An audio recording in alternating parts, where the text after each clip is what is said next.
안녕하십니까, 비전교육학입니다. 이번 시간에 저와 함께 다뤄볼 것은 피아제 이론과 비고츠키 이론을 한번 비교해 보는 겁니다. 물론 피아제와 비고츠키 이론을 이 세 가지로 비교하는 것만으로 두 이론을 명확하게 우리가 다 비교대조 할 수 있느냐? 그건 아닙니다. 하지만 우리는 시험을 푸는 입장이기 때문에 시험에 나올 수 있는 핵심적인 요소들만 비교를 해보고 넘어가는 것만으로도 충분히 이 이론을 다 마스터할 수 있다고 저는 생각을 합니다. 그래서 피아제와 비고츠키와 관련해서 세 가지 중점을 놓고 저는 비교 대조를 해야 된다고 생각하는데, 첫 번째는 혼잣말입니다. 즉 피아제는 혼잣말을 어떻게 생각하고 있는지, 그리고 비고츠키는 혼잣말을 어떻게 생각하고 있는지, 그런 부분들을 차이를 두고 여러분들이 서술을 하실 수 있어야 된다는 거죠. 두 번째는 인지 발달과 언어의 상관관계라는 거죠. 그래서 피아제는 인지 발달과 언어가 어떤 관계를 갖고 있고, 비고츠키는 또 인지 발달과 언어가 어떤 관계를 갖고 있는지 대조해 볼 수 있어야 되고, 마지막으로 환경입니다. 피아제는 어떤 환경을 중시하는지, 피아제는 물리적 환경을 중시합니다. 그리고 비고츠키는 어떤 환경을 중요시하냐면 사회문화적 환경을 중요시하죠. 그래서 이렇게 피아제와 비고츠키를 혼잣말, 인지 발달과 언어, 어떠한 환경인지, 즉 환경적 관점에서 세 가지 이론을 먼저 비교해 보도록 하겠습니다. 자, 피아제는 이렇게 얘기를 합니다.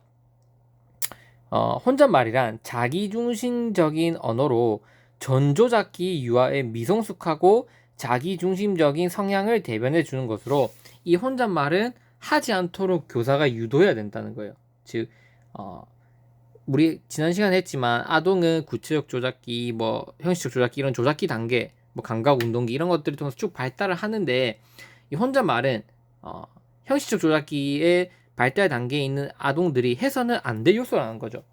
자기중심적 요소는 전조작기 아이의 유아의 어떤 미숙한 상태에서만 발생하는 거기 때문에, 그게 형식적 조작기인, 즉 중학교, 고등학교 혹은 초등학교 고학년 학생들에게도 나타난다고 한다면 그것을 없앨 수 있도록 교사가 도와줘야 된다, 이런 관점으로 피아제는 접근합니다. 하지만 비고츠키는 다르죠. 비고츠키는 이 혼잣말은 큰 어른도 할 수 있다는 거예요. 중고등학교 학생도 무조건 할 수 있고, 뿐만 아니라 어른들도 할 수 있어요. 왜? 이 혼잣말은 자기 중심적으로 무언가를 사고하고 내 스스로 예를 들면은 다른 사람을 고려하지 않는 것이 아니라 자신의 행동이나 사고를 이끌어 나가기 위한 어떤 수단이고, 또 문제 해결을 위한 사고의 도구로서 기능을 하기 때문에 이 혼잣말을 사적 언어라는 것으로 주장을 했고, 그리고 그것을 아동들이 쓸 수 있도록 해서 문제를 효과적으로 해결하도록 유도할 수 있어야 된다, 이렇게 비고츠키는 주장을 하고 있습니다. 그래서 이렇게 혼잣말에 대해서 서로가 가지는 관점이 다르기 때문에 이 부분 비교 대조해서 서술을 하실 수 있어야 된다, 이렇게 볼 수 있습니다. 두 번째, 인지 발달과 언어 관점에 대해서 한번 접근해 보도록 하겠습니다. 피아제는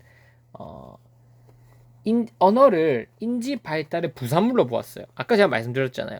이 혼잣말도 결국 인지 발달이 제대로 됐지 않았기 때문에 나오는 어떤 부산물에 불과하다, 이렇게 얘기하는 거예요. 즉 인지 발달의 수준에 따라서 그에 맞는 언어 발달이 자연스럽게 뒤따라는 거예요.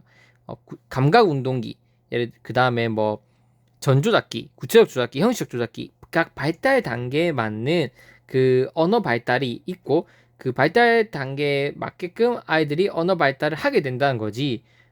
이 언어 발달이 어떤 아이들의 인지 발달을 뛰어넘게 하거나 이거를 변화를 주거나 할 수는 없다고 보는 거예요. 하지만 비고츠키는 인지 발달과 언어 발달은 상호 독립적인 걸로 봤어요. 그리고 이 언어는 학습과 발달을 매개하는 중요한 요인이라고 봤습니다. 따라서 이 인지 발달과 언어를 보는 측면도, 언어의 관점을 바라본 측면도 다르다는 점. 비고츠키는 상호 독립적이고 매개하는 역할로 봤다는 점, 피아제는 언어라는 것은 인지 발달의 부산물에 불과하다는 점, 이렇게 여러분들이 한 줄로 정리해 줄 수 있는 게 중요하다, 저는 이렇게 생각을 합니다. 자, 마지막으로 환경적 측면을 볼게요. 피아제는 이런 물리적 환경을 중시합니다. 왜 물리적 환경을 중시할까? 피아제는 이렇게 얘기합니다. 개인의 지식이 사회적 지식으로 확대되어 가면서 지식이 형성된다고 보는 거예요. 그러니까 인간의 스키마가 조금씩 개인적 지식에서 사회적 지식으로 이렇게 확장되는 상태로 인지가 발달한다고 보죠. 동화와 조절과 이런 조직화의 과정을 거쳐서, 즉 이에 따라서 학습자를 둘러싸고 있는 물리적 환경을 매우 중시한 거예요. 왜? 인간 개인의 지식이 확대되려면 아동에게 물리적 환경을 잘 조성해 줄 수 있어야 된다는 거예요. 그래서 아이가 무엇을 보고 무엇을 느끼고 어떤 경험을 하는지 그런 물리적 환경을 잘 조성해서 아이들의 어떤 인지를 도와줘줘 조직화를 잘해서 스키마를 잘 발달시켜 준다고 보는 거죠. 그래서 왜? 결국 아동은 스스로 자기가 둘러싸이는 환경을 보고 자신의 인지 과정을 발달시켜 나가는 존재니까 이런 성장 가능성을 극대화시키기 위해서는 아이에게 효과적인 물리적 환경을 조성하는 게 중요하겠죠. 다 이해되실 거라고 봅니다. 이런 물리적 환경을 보고 아이가 스키마를 스스로 발달시켜 나간다 이렇게 보는 거죠. 하지만 비호축기는 좀 달라요. 물리적 환경을 중시 안 한 게 아니라 사회문화적 역사적 환경을 중시했던 거예요. 인간은 혼자 행동할지라도 어떤 지식의 형성 과정에서 사회적 지식이 개인 지식으로 내면화되기 때문에 인간은 사회문화적 환경이 훨씬 중요하다는 거예요. 맞아. 스스로 무언가를 보고 깨닫고 느끼고 인지가 발달하는 건 맞지만 절대적인 인지 발달에 영향을 미치는 건 뭐냐면 타인의 영향력이라는 거예요. 어떤 선생님한테 내가 배우냐, 친구라고 하더라도 그 나보다 뛰어난 친구의 인지 과정을 보고 배우는 거, 즉 어떠한 사람과 어떤 역사, 어떤 문화적 환경 속에서 놓여 있는지가 인지 발달에 훨씬 큰 영향을 미친다는 거예요. 따라서 지식이라고 하는 것도 개인적 지식이 사회적 지식으로 확대되어 나가는 게 아니라 사회적 지식이 개인적 지식으로 내면화돼서 들어오는 거를 보는 거죠. 따라서 인간은 외부의 간섭으로부터 자유로울 수 없고 이에 인지 발달을 위해 사회, 문화, 그리고 역사적 환경이 잘 조성되어야지 보다 효과적인 학습이 일어날 수 있다 이렇게 본 거죠. 따라서 피아제와 비고츠키의 환경은 물리적 환경을 중시하냐 사회문화적 환경을 중시하냐에 따라서 두 이론의 차이점을 우리가 살펴볼 수 있다는 겁니다.